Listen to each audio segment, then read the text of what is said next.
شہر کے utility store پر چینی کا بحران جاری ہے۔ گڑھی شاہو وحدت روڈ بند روڈ کے یوٹیلیٹی اسٹور پر چینی غائب ہو چکی ہے۔ منامہ دھرمپورہ سمیت متعدد یوٹیلیٹی اسٹورز پر چینی موجود نہیں ہے۔ صارفین کہتے ہیں کہ کئی ہفتوں سے چینی نہیں مل رہی، مارکیٹ سے قیمت بھی زیادہ ہے، اور اس حوالے سے یوٹیلیٹی اسٹور کارپوریشن کا کہنا ہے کہ چینی پر فیڈرل ایکسائز ڈیوٹی لگی ہے، قیمت بڑھنے کا خدشہ ہے۔ اعلیٰ حکام کی جانب سے کہا گیا ہے کہ utility store corporation F B R سے ٹیکس ختم کرانے کے لیے تگدو کر رہی ہے۔ اس معاملے پر کیا پیش رفت ہوئی ہے، تفصیلات جانیں گے شہزاد خان عبدالی سے۔ شہزاد، اپڈیٹ کیجئے، کیا صورتحال ہے؟ بالکل، شہر کے یوٹیلیٹی اسٹور عوام کو ریلیف دینے کی بجائے تکلیف دینے لگے ہیں، اور اس مرتبہ شہر کے یوٹیلیٹی اسٹوروں پر چینی کا بدترین بحران دیکھا جا رہا ہے۔ شہر کے اکثر و بیشتر یوٹیلیٹی اسٹوروں پر چینی یا تو موجود ہی نہیں ہے یا اس کی سیل جو ہے اس کو روکا گیا ہے۔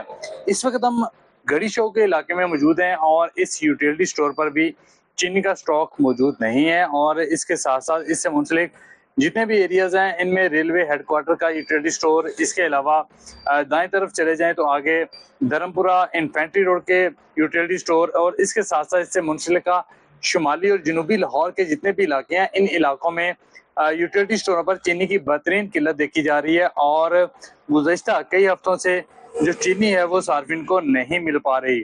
اس حوالے سے جو چینی لینے آنے والے گاہک ہیں وہ مایوس خالی ہاتھ واپس لوٹ رہے ہیں، اور اس لیے اس فیڈرل ایکسائز ڈیوٹی کو ختم کیا جائے، اور جیسے ہی یہ ختم ہوتی ہے تو چینی کی سیل جو ہے وہ دوبارہ شروع کر دی جائے گی۔ اس حوالے سے حکام یہ بھی کہتے ہیں کہ چینی کی وافر مقدار ان کے پاس موجود ہے، لیکن فی الوقت سیل روکنے کی بڑی وجہ فیڈرل ایکسائز ڈیوٹی کا نفاذ ہے۔ بہت شکریہ، ہمارے ساتھ شہزاد خان عبدالی تھے اپڈیٹ کر۔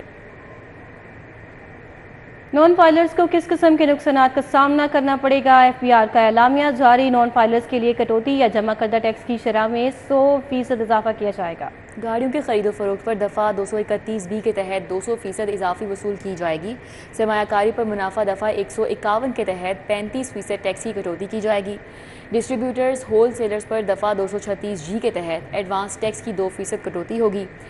ریٹیلر سے دفعہ 236H کے تحت ایڈوانس ٹیکس کی 2.5% کٹوتی ہوگی۔ کلیم اختر سے اس حوالے سے مزید ڈیٹیلز جانیں گے۔ جی کلیم۔ جی بالکل، نان فائلرز کو پراپرٹی کی خرید و فروخت اور گاڑیوں کے لین دین کے ساتھ ساتھ مزید کس قسم کے نقصانات سے کا سامنا کرنا پڑ سکتا ہے، اس حوالے سے ایف بی آر کی جانب سے ایک تفصیلی اعلامیہ جاری کر دیا گیا ہے۔ اعلامیہ کے متن کے مطابق کہا گیا ہے کہ نان فائلرز کے لیے کٹوتی یا جمع کردہ جو ٹیکس کی شرح ہے اس میں 100% اضافہ کیا جائے گا۔ گاڑیوں کی خرید و فروخت پر دفعہ 231B کے تحت 200% اضافی جو وصولی ہے وہ کی جائے گی۔ اسی کے ساتھ ساتھ سرمایہ کاری پر منافع دفعہ 151 کے تحت 35% ٹیکس کی کٹوتی کی جائے گی۔ اسی طرح ہی ایسے نان فائلرز جو کہ ڈسٹریبیوٹرز اور ہول سیلرز ہیں ان پر بھی دفعہ 236G کے تحت ایڈوانس ٹیکس کی 2% کٹوتی کی جائے گی۔ اسی طرح جو ریٹیلرز ہیں ان سے دفعہ 236H کے تحت ایڈوانس ٹیکس کی 2.5% کٹوتی کی جائے گی، اور جو پراپرٹی کی لین دین کرتے ہیں یا خرید و فروخت کرتے ہیں اس حوالے سے بھی جو ٹیکس ہے ان سے کئی گنا زیادہ وصول کیا جائے گا۔ اگر وہ پراپرٹی کی فروخت کر رہے ہیں تو اس پر دفعہ 236C کے تحت 10% ایڈوانس ٹیکس کی کٹوتی کی جائے گی۔ اسی کے علاوہ پراپرٹی کی مالیت کے لحاظ سے اگر وہ پراپرٹی کی خرید کر رہے ہیں تو اس پر بھی ان سے کئی گنا زیادہ ٹیکس وصول کیا جائے گا۔ اسی طرح جو نان فائلرز ہیں ان کے بیرون ملک پر جو سفر ہے اس پر پابندی لگائی گئی ہے۔ موبائل سم بلاک کرنے کا عمل بھی تیز ترین کر دیا گیا ہے، جبکہ اس کے علاوہ ایسے نان فائلرز جو کہ تاحال ٹیکس نیٹ کے اندر نہیں آ سکے ہیں ان کے بجلی اور گیس کنیکشن کو بھی منتقل کرنے کے عمل میں تیزی لائی جا رہی ہے۔ جی کلیم اختر، آپ کا بہت شکریہ، آپ نے آگاہ کیا۔ ہاؤسنگ سوسائٹی کے لیے پالیسی بنانے کا فیصلہ کیا گیا ہے۔ حکومت کا زرعی زمین پر ہاؤسنگ سوسائٹی بارے جامع پالیسی بنانے کا فیصلہ سامنے آیا ہے۔ حکومت کا پرائیویٹ ہاؤسنگ سوسائٹی کے خلاف کارروائی پر غور۔ پرائیویٹ ہاؤسنگ سوسائٹی کو زرعی زمین پر ہاؤسنگ سوسائٹی بنانے سے روکنے کی بھی تجویز سامنے آئی ہے، اور پالیسی بنانے کے لیے کمیٹی قائم کی گئی ہے۔ سربراہ وزیر بلدیات ہوں گے۔ مزید جانیں گے اس بارے میں ایڈیٹر بیوروکریسی کیسر کھوکھر سے۔ کیسر کھوکھر، اپڈیٹ کیجیے۔ پنجاب حکومت نے جو زرعی زمینوں کو جو انلیگل ہاؤسنگ سوسائٹی میں کنورٹ کرتے ہیں اس حوالے سے جو ہے وہ کل 3 بجے جو ہے ایک اجلاس ہو رہا ہے۔ اس اجلاس کی صدارت وزیر بلدیات ذیشان رفیق کریں گے، جبکہ وزیر ایگریکلچر، سیکٹری ایگریکلچر اور سیکٹری بلدیات اور دیگر افسران جو ہے اس اجلاس میں شرکت کریں گے۔ اس اجلاس میں جو زرعی زمین ہے اس کی کنورشن جو ہوتی ہے ایگریکلچر ریزیڈینشل ایریا میں اس کو روکنا مقصد ہے. اس کے لیے ایک جامع پالیسی تیار کی جا رہی ہے. اس کے لیے لیجسلیشن کے لیے سفارشیں تیار کی گئی ہیں تاکہ ایک لیجسلیشن کر لی جائے اور ایک جامع پالیسی تیار کی جائے تاکہ کسی بھی قسم کی جو زرعی زمین ہے اس کو ایگریکلچر زمین کو جو ہے وہ ریزیڈینشل ایریا میں کنورٹ نہ کیا جا سکے. اور اس حوالے سے جو ہاؤسنگ سوسائٹیاں اس میں ملوث ہیں ان کے خلاف کارروائی کرنے کے لیے تجویز تیار کی گئی ہے کہ ان کے خلاف کارروائی کی جائے گی تاکہ جو زرعی زمین ہے وہ زرعی مقصد کے لیے استعمال ہو سکے اور پاکستان کا جو زرعی رقبہ ہے وہ کم نہ ہو سکے اور زرعی زمین کو ہاؤسنگ سوسائٹیوں میں یا ریزیڈینشل ایریا میں کنورٹ نہ کیا جا سکے. اس حوالے سے لیجسلیشن کرنے کے لیے اور جامع پالیسی بنانے کے لیے جو ہے وہ کل 3 بجے بلدیات نے دربار ہال سول سیکٹر میں اجلاس طلب. بہت شکریہ. ہمارے ساتھ کیسا کھوکھر تھے، اپڈیٹ کر رہے تھے. وزیر اعلیٰ پنجاب مریم نواز کی ڈیڈ لائن میں 8 روز باقی. بند road control access corridor package 2 کی تکمیل کنٹریکٹر کی نااہلی سے التوا کا شکار ہو چکی ہے. وزیر اعلیٰ نے بند روڈ پیکج 2 کی تکمیل کے لیے 30 جولائی کی ڈیڈ لائن دے رکھی ہے. پیکج 2 کا final wearing course, asphalt carpeting, drainage system کی تکمیل ہونا باقی ہے. در نایاب سے مزید تفصیلات جان لیتے ہیں. اس حوالے سے در نایاب آگاہ کیجیے گا. جی بالکل، بند روڈ منصوبہ جو ہے وہ اس وقت ایل ڈی اور حکومت پنجاب کے لیے اس کی تکمیل درد سر بنی ہوئی ہے. حالانکہ وزیر اعلیٰ پنجاب مریم نواز صاحبہ وہاں پہ گئی بھی موقع پہ اور پیکج 2 جو کہ شدید التوا کا شکار ہے اس کے لیے کنٹریکٹر کو ڈیڈ لائن بھی دے کے آئی ہیں جو کہ 30 جولائی ہے. اب اگر دیکھا جائے ٹیکنیکلی 8 روز باقی رہ گئے ہیں لیکن منصوبے پر کام جو ہے وہ بے پناہ ہونا باقی ہے. اور اس کی نسبت اگر پیکج 1 دیکھیں جو کہ 100% مکمل ہو چکا ہے، کام کمپلیٹ ہے اور سابق وزیر اعلیٰ تھے نگران، وہ اس کا افتتاح بھی کر گئے تھے، شہریوں کے لیے کھول بھی گئے تھے. پارشلی منصوبہ کھل چکا تھا. اب جب دوبارہ مکمل حکومت آئی جو کہ انتخابات کے بعد آئی، اس کے بعد یہ منصوبے پہ جب ورکنگ شروع کی گئی تو پیکج 2 جو ہے وہ التوا کا شکار بلکہ کام بند تھا، جس پہ وزیر اعلیٰ موقع پہ گئیں اور اس کے بعد کام فوری شروع کرنے کا حکم بھی دیا. اب دیکھا جائے تو اگر وہاں پہ کام کا اسفالٹ ہونا باقی ہے، سروس لینے بننا باقی ہیں، جو فائنل ویئرنگ کورس ہوتا ہے وہ ہونا باقی ہے، اس کے ساتھ ساتھ جو ڈرین ورک ہے نکاس کے لیے اس کا بھی کام ہونا باقی ہے.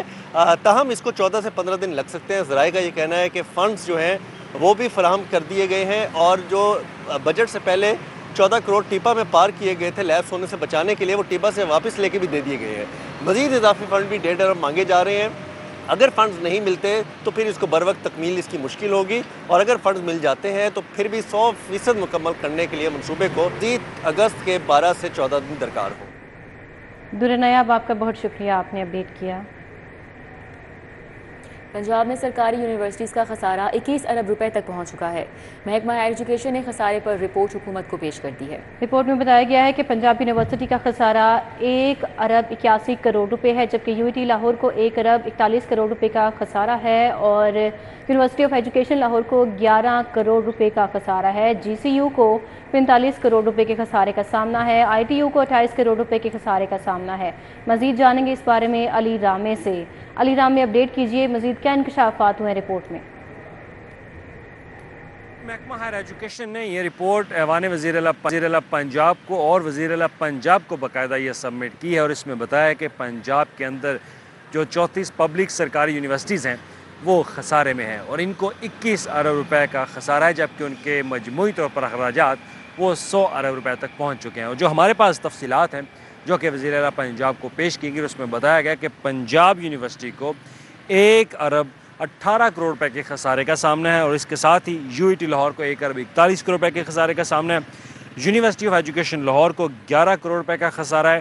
جی سی یونیورسٹی کو 45 کروڑ روپے کے خسارے کا سامنا بتایا جا رہا ہے اور آئی ٹی یو کو 28 کروڑ روپے کے خسارے کا سامنا ہے، جو کہ ہمارے پاس دستاویزات کے مطابق ہے. تو دستاویزات کے مطابق ہی university of home economics Lahore کو 47 کروڑ روپے کے خسارے کا سامنا ہے. اس کے علاوہ پنجاب کی دیگر یونیورسٹی جو ہیں وہ بھی خسارے میں چل رہی ہیں. تو ان کے مجموعی اخراجات جو ہے وہ 100 ارب روپے، لیکن ایچ سی کی طرف سے اور ایچ ای ڈی کی طرف سے کم فنڈنگ کے باعث ان کے اخراجات جو ہے وہ پورے نہیں اور اس کی وجہ سے وہاں پہ ریسرچ کے معاملات جو ہیں وہ التوا کا شکار ہیں اور جو تدریسی نظام ہے وہ بھی کافی مشکلات کا سامنا کرنا پڑ رہا ہے ان یونیورسٹیز کو. تو اس پر اب حکومت پنجاب سے ڈیمانڈ کی گئی ہے کہ ان کے 21 ارب روپے کے خسارے کو کم کیا جائے اور اس کے لیے پنجاب حکومت ان کے ساتھ تعاون کرے. اب محکمہ ہائر ایجوکیشن کا موقف یہ کہ ان کی طرف سے کوشش کی جا رہی ہے کہ وہ ان کو فنڈنگ کریں، لیکن فنڈنگ جیسے ہی پنجاب حکومت کی طرف سے اپروو کی جاتی ویسے ہی ان کو دی جاتی ہے. اگر پنجاب حکومت زیادہ بجٹ ان کے لیے اپروو کرے تو وہ زیادہ فنڈنگ کرنے کے لیے. بہت شکریہ علی رامے. نئے تعلیمی سال کے لیے سرکاری کالجز کا فیس سٹرکچر جاری. فیس سٹرکچر انٹرٹینمنٹ سے ماسٹر ڈگری کالجز کے لیے جاری کیا گیا. F A, I com, I C S کے داخلہ فیس 80 اور ماہانہ ٹیوشن فیس 50 روپے مقرر ہے. سیکنڈ شفٹ کے لیے ماہانہ اضافی 300 روپے مقرر کیے گئے ہیں. ایف ایس سی داخلہ فیس 65 اور ماہانہ فیس 50 روپے ہے. عمران یونس سے مزید تفصیلات جانیں گے. جی عمران. محکمہ ہائر ایجوکیشن نے نئے تعلیمی سال کے لیے سرکاری کالجز میں فیس سٹرکچر جاری کر دیا ہے. جو نیا فیس سٹرکچر جاری کیا گیا ہے وہ انٹرمیڈیٹ سے ماسٹر ڈگری کالجز کے لیے جاری کیا گیا ہے، اور جو نئی فیسیں محکمہ ایجوکیشن کی جانب سے کالجز کے لیے مقرر کی گئی ہیں اس کے مطابق F A, I com, I C S اور جنرل سائنس کی ایڈمیشن فیس 80 روپے اور جبکہ ماہانہ ٹیوشن فیس 50 روپے مقرر کی گئی ہے. اسی طرح سیکنڈ شفٹ کے لیے ماہانہ اضافی 300 روپیہ بھی اس میں ایڈ کیا جائے گا، جبکہ ایف ایس سی کی ایڈمیشن فیس 65 روپے اور ماہانہ فیس 50 روپے مقرر کی گئی ہے. B S C admission fee 175 اور ماہانہ فیس 60 روپے، جبکہ بی کام ایڈمیشن فیس 85 اور ماہانہ فیس 100 روپے مقرر کی گئی ہے. سرکاری کالجز کو یہ بھی اجازت دے دی گئی ہے کہ اگر وہ ان مقررہ ماہانہ فیسوں کے ساتھ کسی بھی مد میں اضافی فیس وصول کرنا چاہیں یا فنڈز کی شکل میں کوئی رقم جو ہے ماہانہ طلبہ سے لینا چاہے تو وہ بھی لے سکتے ہیں. عمران یونس صاحب کا بہت شکریہ. پنجاب بھر کے لاکھوں پرائیویٹ سکولز اور کالجز کے لیے اچھی خبر یہ ہے کہ لاہور بورڈ کے ساتھ الحاق کا دورانیہ 1 سال بڑھانے کا فیصلہ کیا گیا ہے. مزید جانیں گے اس فیصلے کے بارے میں جنید ریاض سے. جنید اپڈیٹ کیجیے گا.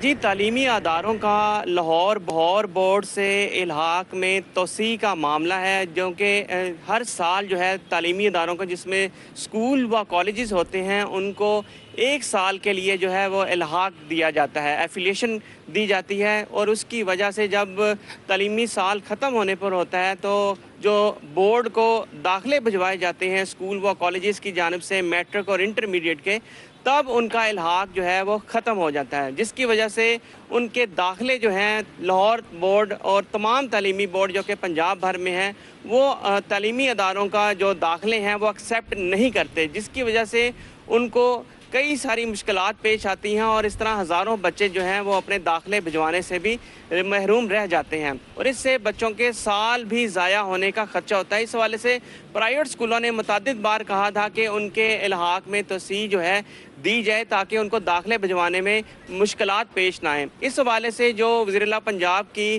ریسرچ کمیٹی ہے، انسپیکشن کمیٹی ہے، اس نے یہ سفارشات پیش کی ہیں کہ جو تعلیمی ادارے ہیں ان کے الحاق میں 1 سال کی توسیع دے دی جائے. اس سے پہلے 1 سال کے لیے جو ہے انہیں الحاق دیا جاتا تھا، اور اس سفارشات کے بعد اور منٹس آف میٹنگ جاری ہونے کے بعد کہا جا رہا ہے کہ 2 سال کے لیے جو ہے وہ الحاق دیا جائے تاکہ تعلیمی اداروں کو جو ہے وہ مشکلات پیش نہ آئیں داخلے بھجوانے کے حوالے سے. اس حوالے سے پرائیویٹ اداروں نے اس فیصلے کو خوش آئند قرار دیا ہے.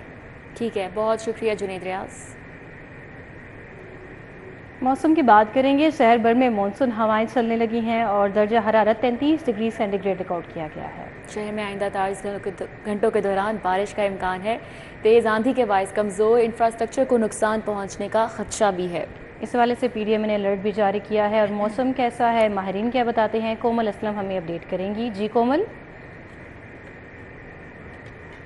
ہم صبح سے ہی دیکھ رہے ہیں کہ آسمان پر کبھی بادل تو کبھی سورج جو ہے وہ مٹر گش کر رہے ہیں. یوں خوبصورت سا سما نظر آ رہا ہے اور ہر طرف جو ہے وہ ہواؤں کا سلسلہ بھی برقرار ہے. ہواؤں میں جھومتے ہوئے ہمارے جو پودے ہیں، جو درخت ہیں، جو رنگ برنگے پھول ہیں، وہ خوبصورت سا منظر پیش کر رہے ہیں اور یوں باغوں کے شہر کی رونقیں جو ہیں وہ کافی زیادہ بحال نظر آ رہی ہیں. ماہرین موسمیات کی جانب سے بتایا جا رہا ہے کہ پاکستان میں آج مانسون کی ہوائیں جو ہیں وہ داخل ہو چکی ہیں، جو کہ لاہور شہر میں کل بارش برسانے کا سبب بن سکتی ہیں. لیکن آئندہ 48 گھنٹوں کے دوران جو ہے امکانات ظاہر کر دیے گئے ہیں، کیونکہ مانسون کی بارشیں کبھی بھی برس سکتی ہیں. فی الوقت امکانات جو ہیں وہ 25 جولائی تک ہیں کہ شہر لاہور میں بارش وقفے سے برسے گی.